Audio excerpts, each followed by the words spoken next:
कल शाम को मुझे पापा जी आके बोले कि नसीमा, इस बार भी गेहूँ का खेत रखना है, पर इस बार हमारे पास कुछ नहीं है।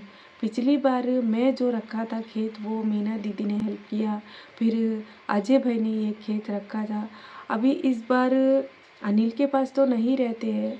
अभी इस बार मैं क्या करूँ? मुझे कुछ समझ में नहीं आ रहा है। देखो, समीर भाई को मैं हर बार नहीं बोल सकती हूँ कि समीर भाई आपकी मुझे हेल्प चाहिए, ऐसे करके मैं नहीं बोल सकती हूँ। देखो, पिछली बार भी मैं नहीं बोली थी, भगवान ने पता नहीं कुड़ियाल माता ने किस तरह से मेरा मदद किया था।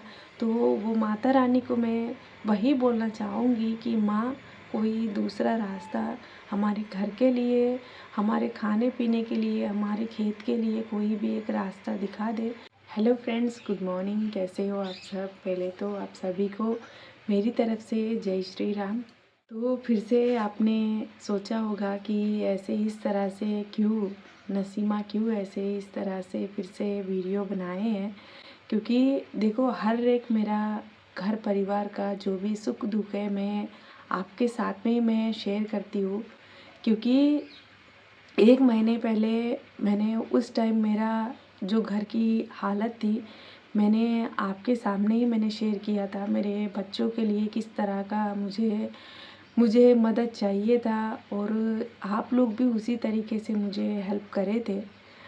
मुझे देखो, हर एक मेरा घर हो या परिवार हो, सब अभी मेरा यही है। जो भी सुख दुख रहता है वो मेरे घर परिवार के साथ में भी मैं शेयर करती हूँ, और मेरे जो सास ससुर है उनकी भी कोई भी बात है मेरे साथ में शेयर करते। मैंने वही सोचा कि मेरा जो भी प्रॉब्लम है मैं मेरी यूट्यूब फैमिली के साथ में मैं शेयर करती हूँ, तो ये बात भी मैं आपके साथ शेयर करूँ। ये मेरे लिए बहुत ज़्यादा इम्पोर्टेंट की बात है। पिछली बार 6 महीने पहले जब उस टाइम जो गेहूँ पिकाते हैं खेत में, हम लोग अभी बाहर लेने जाते हैं, वो बहुत ज़्यादा कीमती रहती है। यानी कि 1 केजी का 1 केजी का 35 या 40 रुपीज़ के आसपास वो लेते हैं।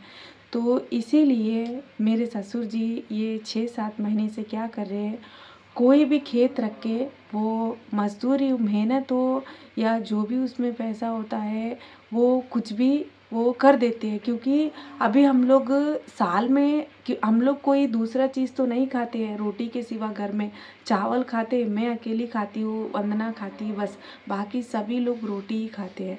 तो इसीलिए वो 6 महीने पहले ये सोच के कि गेहूँ का खेत रखे थे उन्होंने। जब उस टाइम पे अजय भैया थे, अजय भैया साथ देने वाले थे, तो उस टाइम 2 खेत रखे थे। ये खेत का जो है वो अजय भैया संभाले थे, उसका दवाई लानी हो, उसका जो गेहूँ अंदर खेत में मतलब डालनी हो दाने, उसका मजदूरी हो, वो सब कुछ पूरा अजय भैया ने किया था। उनको शायद जब 8 या 9 हज़ार हुए होंगे, पर भैया का सैलरी 10 हज़ार है, तो वो उसकी वजह से हैंडल कर पाए हैं। अभी पापा जी की सैलरी छोटी है, 5 हज़ार है। फिर उन्होंने खेत वाले के पास पूरा पैसा लेके वो मेहनत करके सब कुछ करे थे। फिर बाद में उनको खेत वाले ने पैसे दिए, तो आप गेहूँ लेके जाओ। तो फिर मैंने उस टाइम मीना दीदी से मैंने हेल्प मांगी थी, तो मीना दीदी ने उस टाइम हेल्प किया था। तो उस टाइम थोड़ा हेल्प हो गया था हमारे घर के लिए। तब भैया थे, मीना दीदी ने किया था, तब हेल्प हो चुकी थी। 6 महीने गुजर चुके हैं। 6 महीने के बाद में अभी फिर से पापा जी को गेहूँ का जो खेत है वो उनको रखना पड़ा, और अभी उस चीज़ को पैसे चाहिए। अभी अनिल जी की जो सैलरी है वो 7 हज़ार है। अनिल जी से हेल्प नहीं हो सकती है, क्योंकि हमारी एक छोटी सी फैमिली को ही 7 हज़ार गुजरना वो बहुत ज़्यादा मुश्किल होती है, वो आपको भी पता है। इसीलिए पापा जी कभी अनिल जी के पास नहीं पूछते हैं, जो भी है वो अजय भैया पापा जी ही देख लेते थे। अभी अजय भैया नहीं है, तो फिर पापा जी अकेले हो गए। अभी पापा जी के जो सैलरी है 5 हज़ार है, उनका सैलरी में ही 3 हज़ार उनको लोन कट हो जाती, 2 हज़ार महीना पूरा चलना बहुत ही ज़्यादा तकलीफ़ होती है। अभी भैया जाने के बाद में तो हमें जो यूपीआई आईडी से जो भी मदद होती है, हमें मम्मी पापा को देते रहते हैं कि हाँ, ये आपके पास रखो और ये घर चला लो ऐसे करके। तो इसीलिए मैं आपके साथ में ये बात शेयर कर रही हूँ कि कल शाम को मुझे पापा जी आके बोले कि नसीमा, इस बार भी गेहूँ का खेत रखना है, पर इस बार हमारे पास कुछ नहीं है।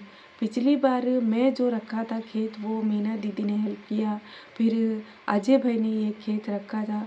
अभी इस बार अनिल के पास तो नहीं रहते हैं। अभी इस बार मैं क्या करूँ, मुझे कुछ समझ में नहीं आ रहा है। तो फिर मैंने वही बोला कि अभी मेरे पास तो कुछ नहीं है, मैं मेरी यूट्यूब फैमिली से मदद मांगूंगी, अगर उनसे होती है तो मैं आपको खेत रखने के लिए मैं बोल पाऊंगी। गाइस, उसका क्या होता है, ये खेत रखते हैं तो आपको 600 या 700 केजी और उसका डबल भी होता है, थोड़ा खेत वाले को भी देना पड़ता है, हमें भी रख लेना पड़ता है, क्योंकि अभी बाहर लेने जाते हैं तो बहुत ज़्यादा पैसे होते हैं। इसीलिए क्या होता था, कभी कभी हमारे पास पैसे नहीं रहते थे गेहूँ मंगवाने के लिए, कभी अभी खेत का रख लेते हैं तो गेहूँ आके घर में पड़ा रहता है, तो उसको हम पिसा लेते हैं, सूखी रोटी है तो भी हम लोग खा लेते हैं, सब्जी के लिए भी हम लोग नहीं देखते हैं। तो फिर इस बार क्या है कि मैं आपसे हेल्प चाहती हूँ कि जिस तरह से आप लोग 1 महीने पहले आप लोग मुझे मदद करे थे, तो उसी तरह से मुझे थोड़ी मदद चाहिए थी। देखो, मेरा जो भी जिसको नेगेटिव जो है वो नेगेटिव सोचे, मुझे कोई बात नहीं, पर मुझे आपसे जो भी मेरी जो बात है मैं आपसे शेयर करती हूँ, तो इसीलिए ये बात भी मैं शेयर कर रही हूँ। देखो, समीर भाई को मैं हर बार नहीं बोल सकती हूँ कि समीर भाई आपकी मुझे हेल्प चाहिए, ऐसे करके मैं नहीं बोल सकती हूँ। देखो, पिछली बार भी मैं नहीं बोली थी, भगवान ने पता नहीं कुड़ियाल माता ने किस तरह से मेरा मदद किया था। तो वो माता रानी को मैं वही बोलना चाहूँगी कि माँ, कोई दूसरा रास्ता हमारे घर के लिए, हमारे खाने पीने के लिए, हमारे खेत के लिए कोई भी एक रास्ता दिखा दे। क्योंकि मैंने कल शाम को भी गई थी, हर वक्त मैं माता रानी को दिल में रखती हूँ, मेरी जो भी बातें मैं हर बात शेयर करती हूँ मैं। तो इसीलिए मैं आपसे ये मदद चाहती थी कि आपसे जो भी हेल्प होती है, तो देखो, ये खेत का शायद 7 या 8 हज़ार के आसपास होता है। मतलब जब से शुरुआत जो दाने डालते हैं, वो गेहूँ पीकते हैं, बड़े होते हैं, उसका दवाई हो, उसका खेत में जो भी उसका ये डालनी पड़ती है, वो सारी चीज़ें 7 या 8 हज़ार। पर घर में आके आपको 6 महीने का, 7 या 8 हज़ार में 6 महीने का आके घर में खाने के लिए हो जाता है, 6 महीने के लिए। अभी हम वो 6 महीना पूरा बाहर लेते हैं तो 20 या 25 हज़ार के आसपास होती है। तो इसीलिए हम लोग बाहर से गेहूँ नहीं लाते हैं। तो आपसे मैं यही हेल्प चाहिए थी मुझे कि आपसे जो भी मदद होती है, अभी ना तो पापा जी के पास है, ना अजय भैया हमारे पास है, अनिल जी के पास तो नहीं रहते हैं। तो इसीलिए मीना दीदी को भी मैं नहीं बोल सकती हूँ, उनके घर परिवार के टेंशन्स उनको है। समीर भाई को भी मैं हर बार मैं नहीं बोल सकती हूँ। तो आपसे मैं ये बोलना चाहती हूँ कि आपसे जो भी मदद होती है तो प्लीज़ आप जो भी मुझे मदद कीजिएगा। देखो, हर बार क्यों बोल रही है नसीमा, ऐसे करके आप मत सोचिए नेगेटिव, क्योंकि मेरा जो है वो घर की हालत अभी स्टैंड होने में थोड़ा टाइम लगेगा, 2 या 3 साल तो मुझे लगेंगे। मेरा यूट्यूब में काम कर रही हूँ तो उसके लिए थोड़ा स्टैंड होने में 2 या 3 साल मुझे लगते हैं। पर जब तक आप लोग, मुझे हमेशा आपकी सपोर्ट चाहिए, तो इस बात को भी मैं आपके साथ में शेयर कर रही हूँ।